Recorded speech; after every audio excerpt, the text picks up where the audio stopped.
அனைவருக்கும் வணக்கம். இந்த வீடியோல வந்து பாலிட்டில இருக்கக்கூடிய ப்ரீவியஸ் இயர் கொஸ்டின்ஸ் வந்து பார்க்கலாம். இந்த வீடியோல மொத்தமா வந்து 13 கேள்விகள் வந்து பார்க்க போறோம். இந்த கொஸ்டின்ஸ் எல்லாமே வந்து 2025 2025 குரூப் 2ல இருந்து எடுத்திருக்கேன்.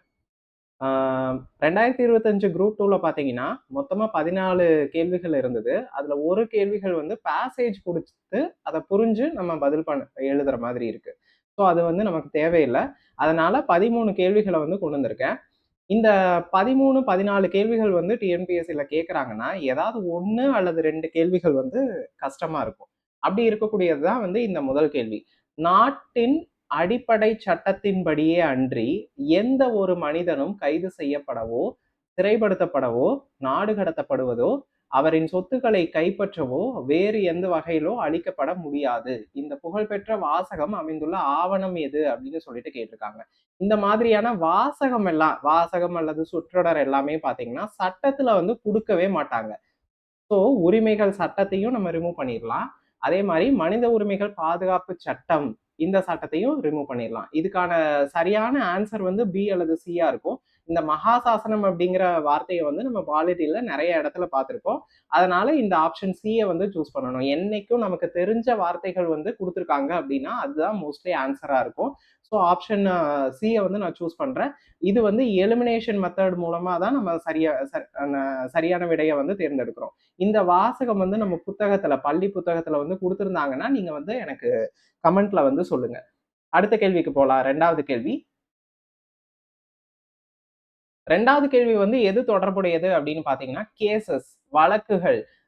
நம்ம பாலிட்டிவ பொறுத்தவரைக்கும் வழக்குகள வந்து தெளிவா நம்ம படிச்சு வச்சுக்கணும். வரக்கூடிய எக்ஸாம்ஸ்லயும் வழக்குகள் தொடர்பா ஏதாவது ஒரு கேள்வி அல்லது 2 கேள்வி கேட்கப்படுறதுக்கான வாய்ப்புகள் வந்து ரொம்பவே அதிகம் தான். எஸ்ஆர் பொம்மை வழக்கு 1994 பார்த்தீங்கன்னா, குடியரசுத் தலைவர் ஆட்சி தொடர்புடையது தான். நமக்கு என்ன கேள்வி கேட்டிருக்காங்கன்னா, கீழ்காணும் இணைகள்ல எது வந்து தவறானது அப்படின்னு கேட்டிருக்காங்க. பொருத்தமற்றது எது அப்படின்னு கேட்டிருக்காங்க. எஸ்ஆர் பொம்மை வழக்கு 1994 வந்து குடியரசுத் தலைவர் ஆட்சி தொடர்புடையதுதான். அதாவது மாநிலங்கள்ல இருக்கக்கூடிய ஆட்சிகளை கலைச்சிட்டு அடிக்கடி வந்து குடியரசுத் தலைவர் ஆட்சிகளை வந்து தன்னிச்சையா கொண்டு வரக்கூடாது அப்படின்னு சொன்னதுதான் இந்த எஸ்ஆர் பொம்மை வழக்கு. அதுக்கப்புறம் உன்னிகிருஷ்ணன் வழக்கு 1993 கல்வி உரிமை தொடர்புடையதுதான். இதுவும் சரியானது. அதாவது ஆர்டிகல் 21ல வந்து கல்வி உரிமை தொடர்பான விஷயங்களை எல்லாம் சேர்க்கணும் அப்படின்னு சொன்னதான் இந்த வழக்கு. அதுக்கப்புறம் பிரகாஷ் சிங் வழக்கு 2006ல நடந்த இந்த பிரகாஷ் சிங் வழக்கு பாத்தீங்கன்னா, நீதித்துறை சீர்திருத்தம் கிடையாது. இது வந்து காவல்துறை காவல்துறை சீர்திருத்தம் போலீஸ் ரிஃபார்ம்ஸ் ரிலேட்டடானதுதான் இந்த பிரகாஷ் சிங் வழக்கு. நாகராஜ் வழக்கு 2006 பாத்தீங்கன்னா இடஒதுக்கீடு தொடர்புடையது. எஸ்சி எஸ்டி கேட்டகரியில இருக்கக்கூடிய பீப்புளுக்கு ப்ரொமோஷன்ல வந்து இடஒதுக்கீடு கொடுக்கணும் அப்படின்னு சொல்லியிருந்தாங்க. ஸோ இதுவும் வந்து சரியானது. தவறான இணை வந்து ஆப்ஷன் சி. அடுத்த கேள்விக்கு வந்து போயிடலாம். இது வந்து முன்னுரிமை அட்டவணை வரிசையின்படி சரியான வரிசை ஒழுங்கினை கண்டறிக அப்படின்னு கொடுத்துருக்காங்க. அதாவது பிரைம் மினிஸ்டர் பெரியவரா அல்லது சீஃப் மினிஸ்டர் பெரியாளா, சபாநாயகர் பெரியாளா அப்படின்னு சொல்லிட்டு கேட்டிருக்காங்க.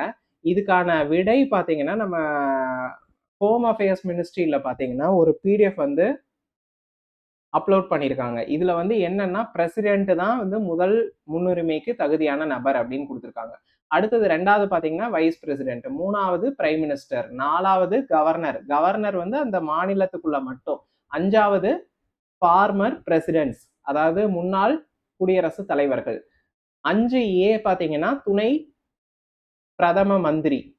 அடுத்தது 6 வந்து chief justice of India, speaker, சபாநாயகர், மக்களவையினுடைய சபாநாயகர் இதெல்லாம் கொடுத்துருக்காங்க. ஸோ நம்ம இதை வச்சே வந்து நம்ம அழகா வந்து எழுதிடலாம். மத்திய அரசாங்கத்தின் இணையமைச்சர்கள் தான் முன்னாடி வருவாங்களா துணை ஜனாதிபதியை விட? இது வந்து தப்பு. அடுத்தது 2வது ஆப்ஷன் பாத்தீங்கன்னா துணை ஜனாதிபதி முதல்ல கொடுத்துருக்காங்க. மக்களவையினுடைய சபாநாயகர் கொடுத்திருக்காங்க. அதுக்கப்புறம் சீஃப் மினிஸ்டர் கொடுத்திருக்காங்க. அதுக்கப்புறம் மத்திய அரசாங்கத்தின் இணை அமைச்சர்கள் கொடுத்திருக்காங்க. அதாவது மத்திய அரசாங்கத்தின் அமைச்சர்கள் வந்து மாநில முதலமைச்சர்களுக்கு முன்னாடி வருவாங்க. ஆனா இணை அமைச்சர்கள் வந்து மாநில முதலமைச்சர்களுக்கு பின்னாடிதான் வருவாங்க. சோ இது வந்து சரியான விடை. அடுத்த கேள்விக்கு போயிடலாம். 4வது கேள்வி. 4வது கேள்வி வந்து என்னன்னா, கூற்று காரணம் அசர்ஷன் ரீசன் டைப்ல இருக்கக்கூடிய கொஸ்டின். இதுல வந்து என்ன குடுத்திருக்காங்க, இந்திய அரசியலமைப்பு சட்டம் மிகவும் குறிப்பாக நீதி புனராய்வு, அதாவது ஜுடிஷியல் ரிவ்யூ அதிகாரத்தை குறிப்பிடுகிறது. ஜுடிஷியல் ரிவ்யூ அப்படிங்கிற ஒரு விஷயம் வந்து அரசியலமைப்புல எங்கேயுமே இல்ல. அப்ப இது வந்து தப்பு. நீதித்துறையானது தனது நீதி புனராய்வு அதிகாரத்தை அடுத்தடுத்த ஆண்டுகளில் விரிவாக்கி கொண்டது. இது வந்து சரி. ஒவ்வொரு ஜட்ஜ்மெண்ட்லயும் சுப்ரீம் கோர்ட் வந்து அதோட அதிகாரத்தை வந்து பரவலாக்கி கொண்டது. இதுதான் வந்து இதுக்கான விளக்கம். அதாவது காரணம் வந்து சரி, கூற்று வந்து தவறு. அது வந்து எங்க இருக்கு அப்படின்னு சொல்லிட்டு நம்ம கண்டுபிடிக்கணும். ஸோ ஏ ஆனது தவறு, ஆர் ஆனது சரி. ஆப்ஷன் சி தான் வந்து இதுக்கான ஆன்சர். அடுத்த கேள்விக்கு போயிடலாம். 5வது கேள்வி. அடிப்படை கடமைகள் பற்றி சரியான கூற்றுகளை தேர்ந்தெடு அப்படிங்கிறதா கேள்வி. முதல்ல வந்து என்ன கொடுத்திருக்காங்க, இந்தியாவின் இறையாண்மை, ஒற்றுமை மற்றும் ஒருமைப்பாட்டை பாதுகாப்பது. இது சரி. இயற்கை சூழலை பாதுகாப்பது மற்றும் மேம்படுத்துவது. இதுவும் சரி. நம்முடைய பாரம்பரியங்களையும் பன்முக பண்பாட்டையும் பாதுகாப்பது. இதுவும் சரி. தனியார் உடைமைகளை பாதுகாப்பது. இது தவறு. ஸோ இது 3 வந்து எந்த ஆப்ஷன்ல இருக்கு? ஆப்ஷன் சில வந்து இருக்கு. ஸோ ஆப்ஷன் சி தான் வந்து சரியான விடை. அடுத்தது 6வது கேள்விக்கு போலாம். 6வது கேள்வி என்னன்னா, மேட்ச் பண்ண சொல்றாங்க. நீதித்துறை செயற்பாடு, அதாவது ஜுடிஷியல் ஆக்டிவிசம். ஜுடிஷியல் ஆக்டிவிசம் அப்படிங்கிறது 1947. நிர்வாக தீர்ப்பாயம் ஈஸியான ஒண்ணு பார்த்தோம்னா நிர்வாக தீர்ப்பாயம். நிர்வாக தீர்ப்பாயம் பாத்தீங்கன்னா 1976. 76 வந்து டி. ஓகேவா? டி வந்து 76. ஸோ அப்ப அந்த ஆப்ஷன் எதுல இருக்குன்னு பாருங்க. டிக்கு 1 வரணும். டிக்கு 1 வந்து இதுல தான் இருக்கு. ஸோ ஆப்ஷன் பி தான் வந்து இதுக்கான விடை.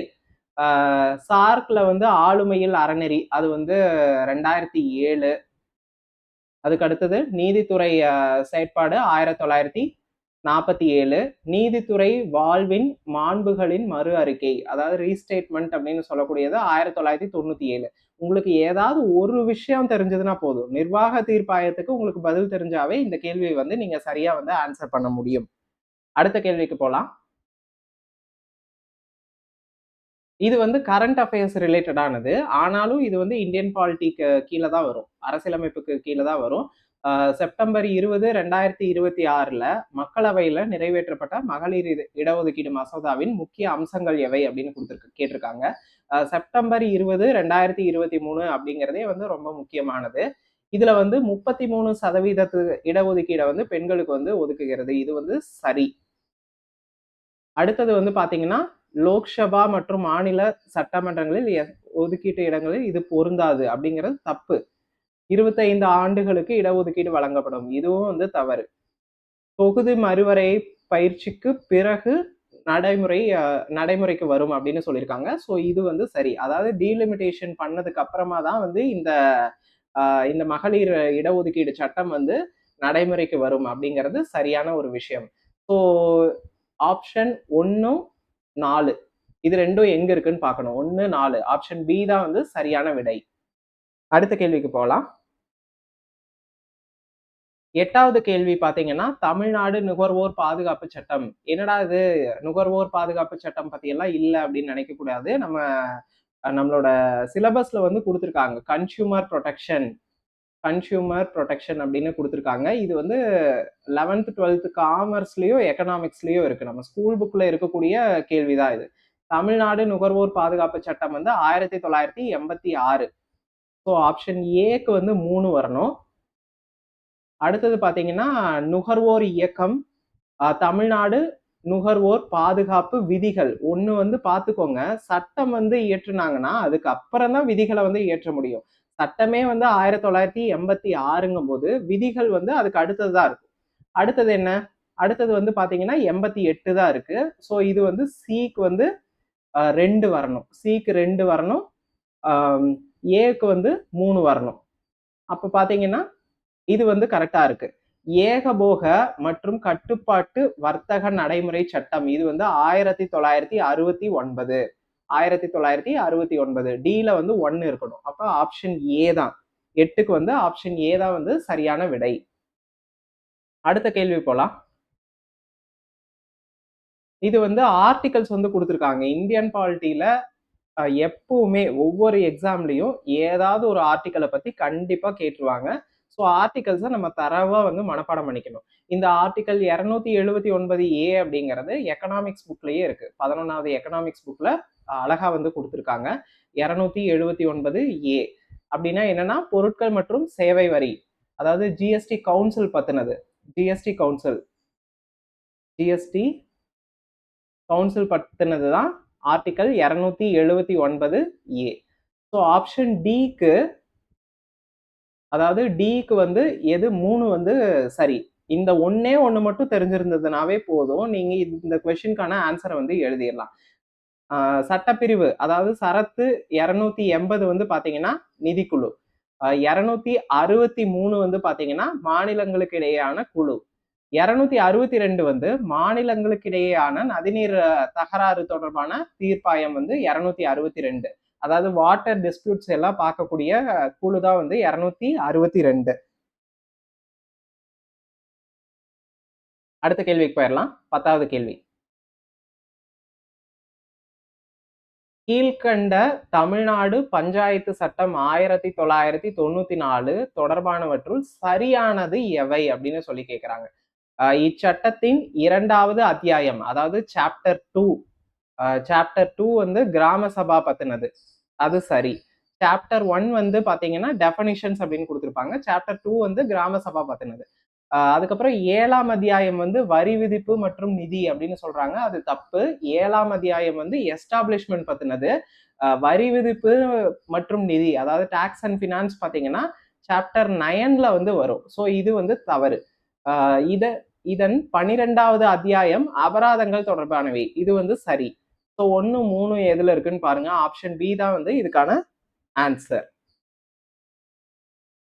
அடுத்தது 11வது கேள்வி. இந்திய குடியரசுத் தலைவர் தொடர்பான பின்வரும் கூற்றுக்களில் தவறான கூற்றை அடையாளம் காண்க. தவறானது எது அப்படின்னு கேட்டிருக்காங்க. குடியரசுத் தலைவர் பதவியில் இருக்கும்போது எப்போது வேண்டுமானாலும் அவர் பதவி விலகலாம். இது வந்து சரி. அடுத்தது 5 ஆண்டு கடந்த பிறகும் குடியரசுத் தலைவர் பதவியில் நீடிக்க இயலாது அப்படிங்கிறது தப்பு. குற்றச்சாட்டு வாயிலாக குடியரசுத் தலைவர் பதவி நீக்கம் செய்யலாம். இது வந்து சரி. இதுவரை எந்த ஒரு குடியரசுத் தலைவரும் பதவி நீக்கம் செய்யப்படவில்லை. இதுவும் சரி. ஸோ ஆன்சர் பாத்தீங்கன்னா ஆப்ஷன் பி. அடுத்தது 12வது கேள்வி.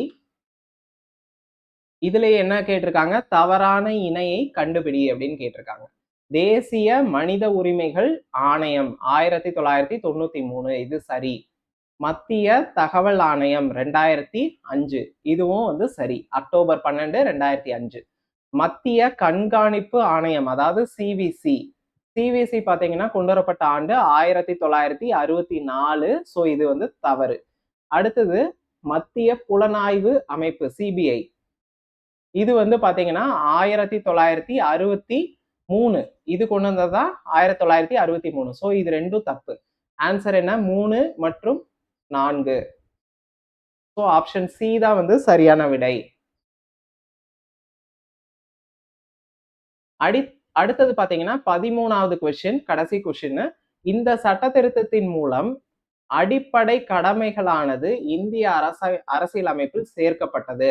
42வது அரசியலமைப்பு திருத்த சட்டம் 1976. அதை அமெண்ட் பண்ணது பாத்தீங்கன்னா 44வது அரசியலமைப்பு சட்டம்.